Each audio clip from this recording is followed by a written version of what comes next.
Hello, and the purpose of this video is to review an article in the Mormon Worker, which is a weblog that promotes Mormonism, anarchism, and pacifism. So this is the Mormon Anarchists, right? And of course, this weblog is not associated with the LDS Church. It is an independent network of Mormons who are anarchists, right? But their version of anarchism is premised upon a form of liberation theology that is derived from the Book of Mormon. So that is why I put him here. This is a very unusual type of anarchism. Not an anarchy. This is a very, very unusual, very rare, very, very unique type of anarchism.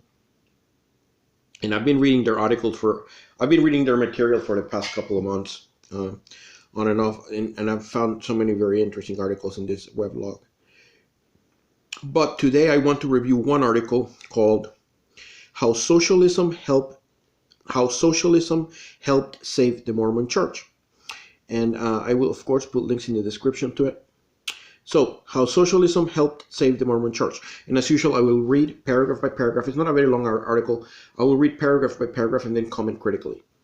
So, the article is written by William Van Wagenen. William Van Wagenen, right? And here you go. So let's see. The Mormon Worker.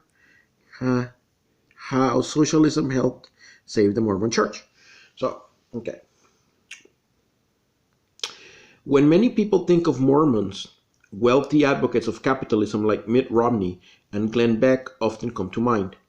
Because of this, many people are very surprised to learn that Mormons have a long and proud socialist heritage.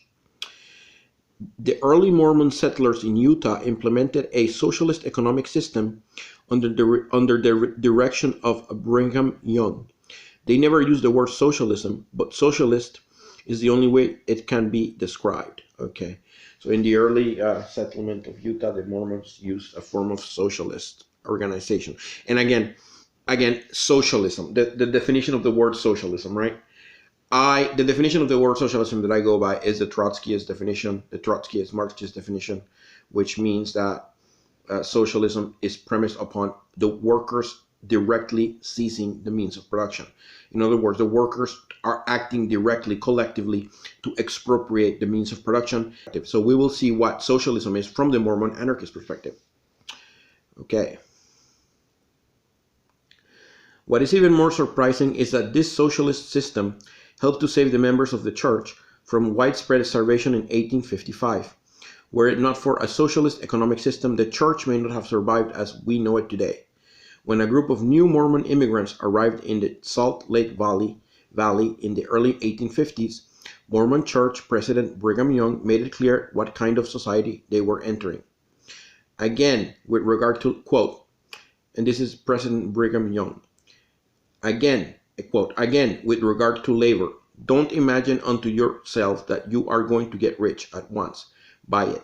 As for the poor, there are none here, neither are there any who may be called rich, but all obtain the essential comforts of life, end quote. And here is a picture. I don't know if you can see it. It says, Mormon pioneers crossing the plains often arrived in Utah, destitute. Mormon pioneers crossing the plains often arrived in Utah, destitute. Here's a picture of them. I hope you can see it. It's not very clear. But yeah, there it is. Like they have like the covered wagons, right? In the Salt Lake City Valley, land was distributed to the members of the community according to the principle, equal according to circumstances, wants, and needs. Interesting. Yeah. So it's not quite from each according to his ability to each according to his need, but something similar. Maybe perhaps the Mormons in Salt Lake Valley were proto-Marxist. I mean, the time period is, 1850s, around the time Marx was, perhaps about to start working on the, in those years, the first international, this before the first international, but yeah, interesting. Equal according to circumstances, wants, and needs. Okay, so that is the basic principle of the kind of socialism they implemented in the early Mormon settlement of Utah. Equal according to circumstances, wants, and needs. Okay. In regard to natural resources, Brigham Young explained that, quote, There shall be no private ownership of the streams that come out of the canyons, nor the timber that grows on the hills. This belongs to the people, all the people, end quote. The same was true of mineral resources for mining. Okay, so a public authority was appointed to oversee water use. The canals and ditches were built on a community basis. The canals were, quote, built by the farmers, owned by the farmers, and operated by the farmers, end quote. Public buildings, roads, and bridges were all constructed communally. Bishops would give out building assignments in church meetings on Sundays. Church members completed these projects by donating 1 day out of 10 to public labor as a tithe. Okay, so they implemented like labor as a tithe, because in the Mormon church you have to pay 10% of your income as a tithe, right? So in this case they were accepting labor. Okay, and I find it very interesting how they that there shall be no private ownership of the streams, timber. These belong to the people, all the people. So water, mineral resources, and timber were made available to all on an equal basis. So that's kind of like yeah, public ownership. I can understand, yeah. And you know, okay. So the canals were built by the farmers, owned by the farmers, and operated by the farmers. Okay, yeah. So it was the principle that the farmers, you know, what was it? The socialist principle? The land is to be owned by those who work it, right? Something like that. Yeah. And a public authority was appointed to oversee water use. So a committee was set up by the church to oversee water use, and the construction of canals and ditches. And these were built by the farmers, owned by the farmers, and operated by the farmers. Yeah. Public buildings, roads, and bridges were all constructed communally. Yeah, and this is the part I read. Public labor as a tithe, right? In Salt Lake City, exploiting workers was considered socially unacceptable. Brigham Young told the story of a bishop who stopped a member of his congregation from building a house because the man wasn't paying fair wages to his carpenters. Yeah, And this is the Mormon Church president at the time, Brigham Young, right? Apparently, he was the successor of Joseph Smith and started LDS Church, is what I hear, something like that. I'm not sure about the story. You need to ask the Mormon missionary. Well, this is not about the Mormon missionaries, actually. For the purposes of this video, do not ask the Mormon missionaries, because this video does not concern the LDS Church. It concerns the Mormon Worker Network. You would have to go to the Mormon Worker Network and send them a message or something and ask them. A system of taxation was established which gave the tax collector, quote, discretionary power to pin down upon the rich and penurious, and when he comes to a poor man or widow that is honest, instead of taxing them, give them a few dollars. Okay. Interesting. So they would tax the rich. Okay, the tax collectors were given discretionary power to like tax the rich and penurious, but the poor and the widows were given money. So it's like the poor and the widows were tax exempt, and in fact received money from the community. So it was like okay. A system for donating surplus food to distribute to the poor was set up. That's very important. While those who would not sell corn at reasonable prices to the poor were given a stern warning. Brigham Young said, in other words, they cracked down on speculation and usury. That's interesting. I think they probably done a lot of usury too, charging interest. Kind of like when Jesus threw the money changers out of the temple, and anarcho-capitalists don't like that part of the gospel, right? Brigham Young said, quote, if those that have do not sell to those that have not, we will just take it and distribute it among the poor. And those that have and will not divide willingly will be thankful their heads are not wallowing in the snow. End quote. Interesting. Yeah. If those that have do not sell to those that have not, right? We will just take it and distribute it among the poor, right? Okay, yeah. So, I mean, they're not like violating property rights here. They're simply, because, I mean, it was a particular situation, right? You could, if they hadn't taken these measures, probably a large number of people would have gone hungry in a situation where they were needed as labor force. So I can understand why they took these measures. I mean, ultimately, property rights, you know, property rights is a difficult issue, you know. Okay, I look at it the socialist way. In the socialist way, the Marxist Trotskyists would say that the means of production would be socialized or collectivized. However, personal property would not be, right? So your car, your home, and everything inside your home belongs to you exclusively and cannot be confiscated or taken. But the means of production are socially owned. That would be that is the Trotskyist way of looking at it. But then in 1855, a series of natural disasters hit. First, massive numbers of grasshoppers and crickets descended on the Salt Lake Valley, eating the Mormon settlers' crops. They descended like, quote, snowflakes in a storm, end quote, and filled the sky, quote, as far as the eye can reach, end quote. This was accompanied, I cannot speak English, Alyssa, then. This was accompanied by a terrible late summer drought, which destroyed even more crops, including between 1/3 and 2/3 of the wheat harvest, as well as much of the grass that the cattle needed for grazing.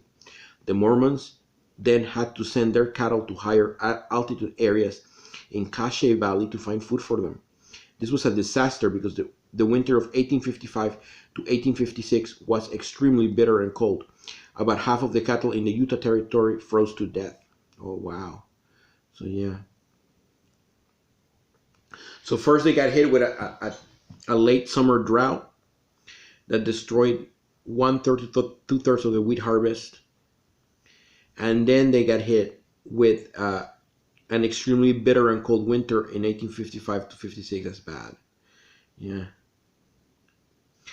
Official Mormon church historian Leonard Arrington stated that, quote, the destruction of both crops and livestock brought on near famine, end quote. Yeah, okay. That was bad. Bad luck. You know, yeah, natural, you know. Can't control nature, you know. Faced with starvation, the leadership of the Mormon Church implemented two new Share the Wealth programs. The first was called Fast Offerings. Even though the Mormons had long fasted, gone without food one day each month for spiritual reasons, they now asked that everyone donate the food they saved by fasting. The bishop would then distribute this food to the poor. That's a good idea. Okay, the second was a food rationing program. Each father was asked to place his household on a ration of 1/2 pound of breadstuff per day and to use any extra food the day they had to feed people they employed or who were in their congregation. Brigham Young said that those who didn't comply would be kicked out of the church and their excess grain taken. I see. Okay. Each father was on a ration of 100 pounds per day. Okay, each father was asked to place his household on a ration of 1/2 pound of bread stuff per day. Wow, that's harsh. But given the fact that they were hit by a drought and a bitter winter that killed most of the cattle and destroyed most of the crops, I don't. You know, I understand why they imposed these harsh rationing measures. To use any extra food they had to feed people they employed who were in their congregation. Okay. Brigham Young said that those who didn't comply would be kicked out of the church and their excess grain taken. He introduced the program saying, quote, if you do not pursue a righteous course, we will separate you from the church. Is that all? No. If necessary, we will take your grain from your bin and distribute it among the poor and needy, and they shall be fed and supplied with work, and you shall receive what your gain is worth, end quote. Exactly. Okay, so they were like doing like, you know, yeah, they had to take drastic measures. They had to confiscate excess grain, etc. Okay. Brigham himself fed 200 people per day, as well as the 60 members of his family and all of his employees. Even though Brigham offered to pay for any food that might be forcibly taken, this didn't make much difference because, as Elder Heber C. Kimball noted in a letter to his son during that time, quote, money will not buy flour or meal. Dollars and cents do not count now, end quote. Exactly. So you could have all the money in the world, but if there is nothing to buy or nowhere to buy anything, the money is meaningless. That's why they had to take those measures, right? Because in a situation where money has no value in the sense that you cannot use money to buy anything because there's nothing for sale. In that situation, then whatever physical objects you have become important, right? And probably you have to then you have to engage in barter or what have you. I'm sure that there were some. I'm sure that they engage in hunting and gathering to supplement things. I'm sure too. Yeah. These programs were consistent with what the Lord said in the Doctrine and Covenants. Quote, "Behold, this is the way that I, the Lord, have decreed to provide for my saints, that the poor shall be exalted, in that the rich are made low." Doctrines and Covenants 104:16. Yeah. That the poor shall be exalted, in that the rich are made low. Arrington commented about this period that, quote, "The upshot of all these measures was that while all suffered, none died of starvation," end quote. Okay, good. So yeah, socialism, that this type of arrangement is good at preventing, none, all suffered, but none died of starvation, right? So that's good. So we often hear the story about how the Mormons were saved by seagulls coming to eat the grasshoppers and crickets that were eating their crops. In reality, it was the socialist economic system that redistributed wealth and made sure that quote, "the last of these our brethren and sisters," end quote, "are taken care of that saved the Mormons in Utah." Okay, so the definition of socialism this article is basing itself on this quote: "The socialist economic system that redistributed wealth." Okay, so the person who wrote this article defines socialism as redistribution of wealth, right? In other words, the seizure of wealth and then its redistribution to, okay, that is not necessarily socialism. Okay, that is not socialism really, because socialism is not an arrangement. Socialism is a mode of production. Okay, a mode of production. It is not an arrangement. It's not a welfare or health or wealth redistribution arrangement. That is not socialism. Socialism is a very specific definition of what socialism is, and it is premised upon workers' power. I have already described what legitimate socialism is. Okay, these things about redistributing wealth and stuff, that's not really socialist.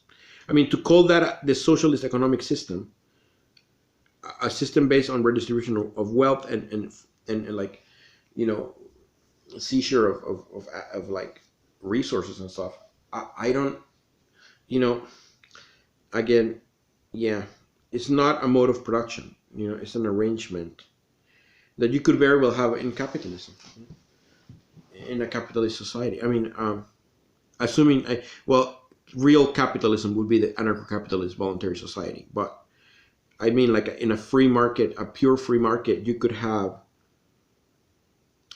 you know, like cooperatives and cooperative arrangements where wealth is redistributed among the members of that cooperative. You could do that, you know. Yeah, sure, why not? And in context of the anarcho-syndicalist voluntary association of cooperative groups, you could have arrangements that allow for, or not arrangements, but you could allow entrepreneurial initiative. Yeah, yeah. So in order to, for example, bring in innovation, you could encourage entrepreneurial initiative to inject innovation into the voluntary association of cooperative groups without touching the collective ownership of the means of production, or engaging in surplus value extraction. It's not necessary. An entrepreneur does not necessarily engage in surplus value extraction. Not necessarily.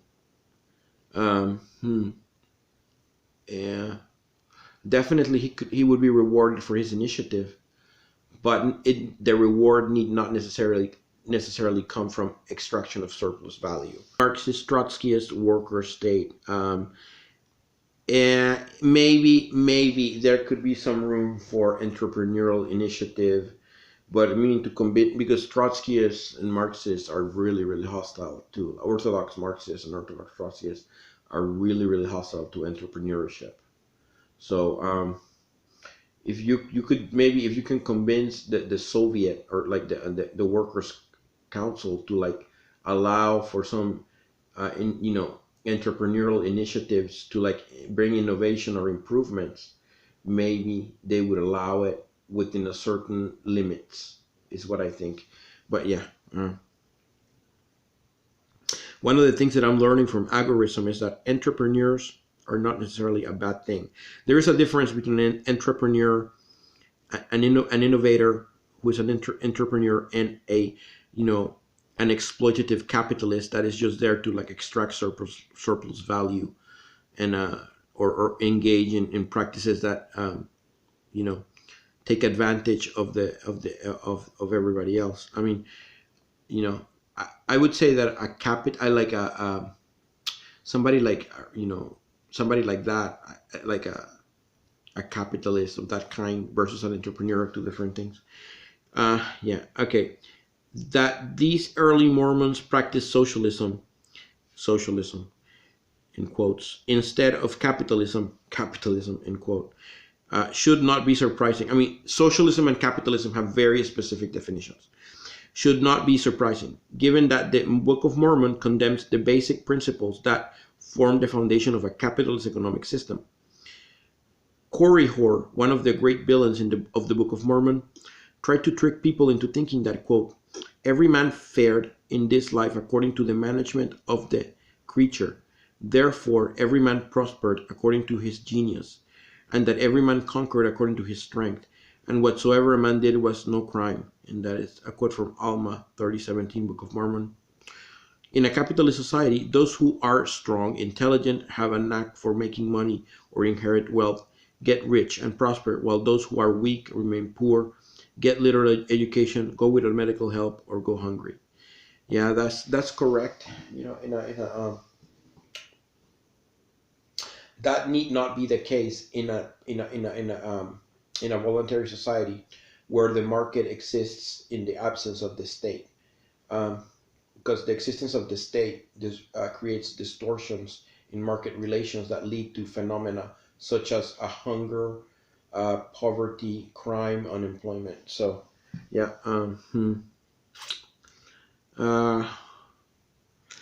yeah, okay.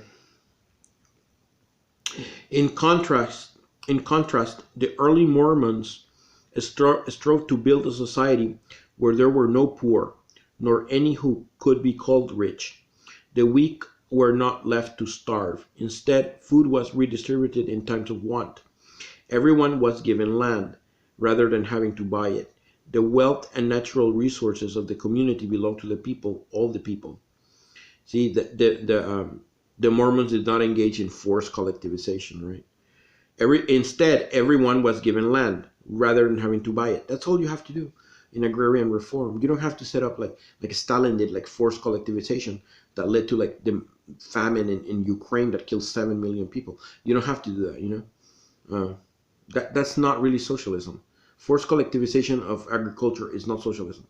That is not the real. In this sense, the Mormons did the real socialist thing. Everyone was given land rather than having to buy it. That's all. That's all you have to do. I mean, maybe you want to add like in a modern context, help with buying equipment like tractors and stuff, and other things like that. But and also you need seed and fertilizer and all these other things that you need. Yeah, you would need support for all that, maybe.